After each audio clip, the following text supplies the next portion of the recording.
1692 means we got shots fired at 4:15 ASF.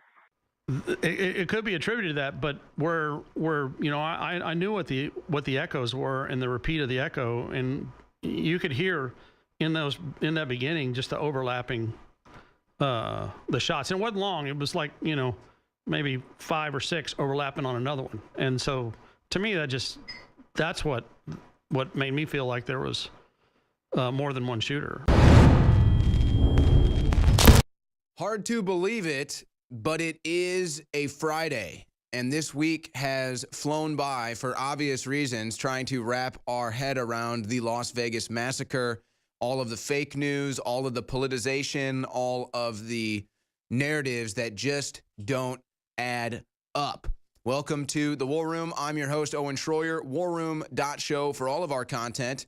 At War Room Show on Twitter is where you can find us. And we are live weekdays from 3 to 6 p.m. Central Time. So I've got stacks and stacks of news, updates on the Vegas shooting. We've got another sexual assault charges being waged in Hollywood, and then just scores of other news. Before we get to any of that today, we are joined by an eyewitness to the Vegas shooting. Truly a miracle that people were able to survive. We're glad that he was able to survive and join us today. He has chosen to remain anonymous, but we will call him David. So I want to ask him what he thinks happened based on what I've seen. And David, it sounds to me, based on your eyewitness account, you pretty much agree with the other eyewitness accounts and the research that suggests that there were multiple shooters that night. It certainly sounded like it in the very beginning, that first 2 or 3 minutes, that there was gunfire in different areas. The first round, while it was on when the music was going, it sounded like it was in a different place. And then the later rounds, in the second, third, and maybe the fourth volley, some of those were overlapping. And there's a lot of echoes in there, so I could be wrong. And I've never heard gunshot coming over my head. I've shot a lot of guns, but I've never been shot at. So it's a completely different sound when you hear that bullet break the sound barrier coming at you. But I definitely heard overlapping, and I heard bullets go in different directions. I mean, you could hear going away. You don't hear the bullet, but the shot, when it's not pointed at you, you don't hear the crack you hear when it's coming your direction. When it's pointed somewhere else, it's going, you think it's going a different direction. Anyway, in the first 2 or 3 volleys, and I've asked other people that were with us there, and they felt like in the first 2 or 3 volleys, it was like a gang shootout because it was overlapping fire. And it may have just been that second and third volley, but they were shorter. And then you started hitting the 100-round volleys or 50 to 100 rounds, whatever it was. They were long. I lost track. It certainly wasn't a 30-round mag coming at us. So that was the part that led me to believe that there was more than one shooter. And when you're leaving, when we, after the shooting was over and we were, it was probably about the 12th or 13th minute was when we made it out the backside of the venue. Most of the people who were shot are in that front side. We didn't see them. We went under a bunch of bleachers and then came around the back bleachers and then went out the side opposite from the strip side. I think it's Mandalay Bay Drive that wraps around the backside as well.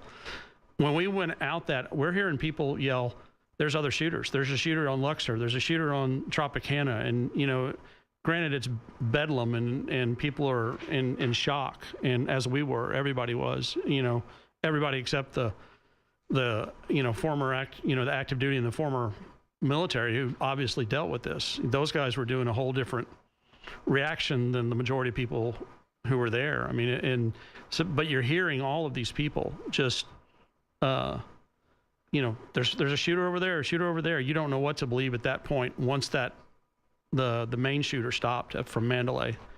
Now, you said that you heard shots coming from different directions. So I wanted to kind of pontificate on that a little bit. Obviously, we saw that there were 2 shooting galleries set up in the hotel room. But are you saying not just from those 2 different shooting galleries potentially, but 2 different areas in general of the venue? No, I don't know about the backside. I heard somebody say there was a shooter from Tropicana, and then I heard one of the callers has said that. I never heard that shot where we were. We were in the front we were catty corner, as close as you can get to the actual entrance at Mandalay Bay and the Strip, without being where the policemen were hiding behind that masonry wall. So we were like 20 yards behind them, 20, 30, maybe, 60 feet behind them, behind trailers. And in the beginning, it's the shots sounded lower. They didn't sound like they were coming from above. And I don't know if I could chalk that up to, the fact that you've got all these hard surfaces that the bullets are the shots are ricocheting or echoing off of. Not ricocheting, but the sound is echoing off of. It could be attributed to that, but where I knew what the echoes were and the repeat of the echo, and you could hear in that beginning just the overlapping the shots. And it wasn't long. It was like, maybe 5 or 6 overlapping on another one. And so to me, that's what made me feel like there was more than one shooter. Could I be wrong? Absolutely. I mean, I've never been shot at before, but it sure sounded like there were multiple shooters. And you're also saying that it sounded like it was coming from closer than 32 stories up at Mandalay Bay from where you were at, which again, to me, lines up with some of the audio that we've heard from the event, where it does sound like there's gunfire, maybe not necessarily on the ground, but certainly closer to ground level than the 32nd floor. Yeah, if you look at the way Mandalay Bay, to get into their entrance, you go up probably 20 feet off the street, something like that. I think it rises up into the Mandalay Bay, their entrance. And my first reaction was it was coming from there. And, there's a shootout right in the entrance in that main area on the corner of their corner of Mandalay Bay and the Strip. But then it became very apparent that it ended up being one shooter going from, one shooter coming from above. But when we ran, about 7 minutes in, we left where the position we were at, and we went underneath the lounge and the bleachers for the Neon Lounge. They called it. It was the VIP section where that tent was over that lounge area.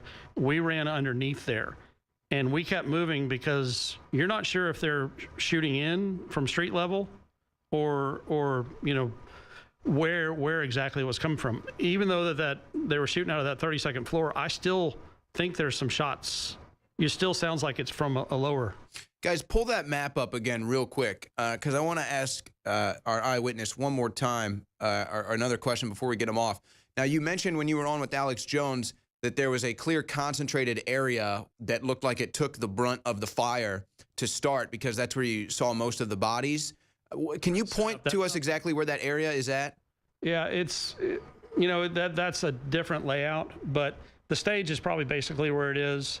But the bleachers if you're looking at the stage, the bleachers to the right aren't there. What's about 40 yards back, closer to Las Vegas Boulevard, was the VIP section, and there were bleachers, about 15 rows of seats. Yeah, that's probably.